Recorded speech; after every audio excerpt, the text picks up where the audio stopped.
The establishment regularly wrings their hands, befuddled by the public's obvious and dramatic loss of faith in America's once most respected institutions. Now, invariably, they blame Donald Trump for sowing these seeds of doubt. His and his mega mastodons, all of those, they're the ones who poison the public's thinking about everything from the FBI to the CDC. I'm a politician, I know, but I'm listening to the scientists. Wear a mask, socially distance. If the unvaccinated get vaccinated, they will protect themselves and other unvaccinated people around them. If they do not, states with low vaccination rates may see those rates go up. Of course, these frauds all need to look in the mirror. They are solely to blame because they're the ones who just made stuff up to scare people and to control people. Now, how many times did some annoying liberal woman chastise you at the grocery store checkout line or at the airport check-in counter? Social distancing, please. Remember that? Remember those annoying stickers? They're still there. Well, as the Angle told you back in 2020, these rules about masks, rules about social distancing, were not based in science at all. And now, years later, in testimony on Capitol Hill, Tony Fauci, the man responsible for it all, has begun admitting what we knew all along, that there was no data-driven evidence to support these rules. But we were supposed to blame Trump for all this? Those same fraudulent scare tactics are being used to mandate EVs. A lot of them are frozen here in Iowa this week. And, of course, they want to outlaw gas stoves. You'll have to fight me for mine. And they want to push to ban meat, force you to eat grasshoppers. And, of course, they want to ban natural grass lawns. Can't have those. The left wants to control you. They want to monitor you. And they want to chip away at your freedoms for your own good. Joining me now, Kentucky Senator Rand Paul. Senator, they've been telling us that democracy is in danger if Trump gets in. But how would you describe what they've been doing to us? Well, you know, democracy is in danger because you realize, Laura, you can't have democracy unless it's filtered through Rachel Maddow. We can't let Donald Trump speak directly to the people. By all means, democracy will only survive if he is channeled and filtered by Rachel Maddow. I mean, to listen to the ridiculous nature of these people who every day blather on about democracy is going to be defeated and we're going to lose democracy. And then the next breath they come out and say, but we must ban Donald Trump from being on the ballot because, God forbid, the American people, we cannot let them have a choice and let them vote for him.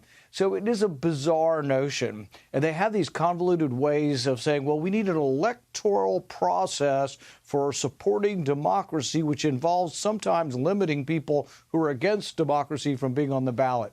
They really are so addled, they can't even really conceive of how ludicrous the things are that they're saying.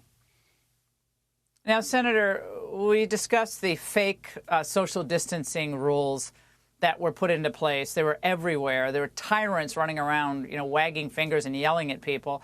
And Tony Fauci essentially admitting that that was just based in nothing.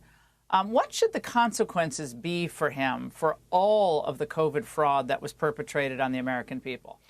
Everything they blamed the right on, vaccine hesitancy, not trusting government officials, the loss of trust in government, I told them over and over again, and I still continue to tell them, it is at their feet. It's not at those of us who said, well, maybe we should examine individually whether older people might benefit from the vaccine versus younger people who might not need it, or whether or not people who have already been infected may not need to be vaccinated again, or maybe people don't need 3 or 4 vaccines if they've already been infected.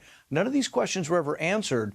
But the more they came out with things that weren't believable, like that your 6-month-old needs 3 vaccines or your 12-year-old needs 3 vaccines, even if they've had COVID, and that none of the studies included the variable of whether you have had COVID. So they would do these large studies and compare booster to no booster, and they couldn't show that it stopped transmission because it doesn't.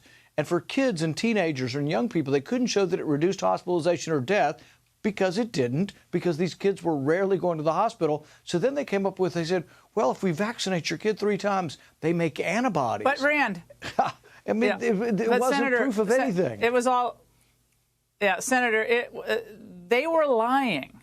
And the lying had real consequences for children, their mental health, their education, for business, for our faith, not being able to go to houses of worship.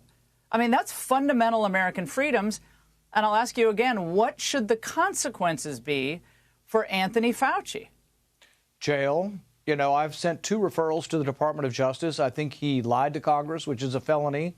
You know, several folks from the Trump administration were accused of lying to Congress and carted off to jail with FBI agents all over their property, yanking them out of their house early in the morning. But we have 2 tiers of justice here. It depends on whether you were a supporter of Donald Trump or you're a supporter of big government, the centralized government. But Anthony Fauci did lie to Congress. We know that from his own words, not because I say he lies, but his private emails say he was lying. Virtually everything he said in private contradicted what he was saying in public. And he was fairly honest in private. In private, he said masks don't work. In public, he wore 3 masks.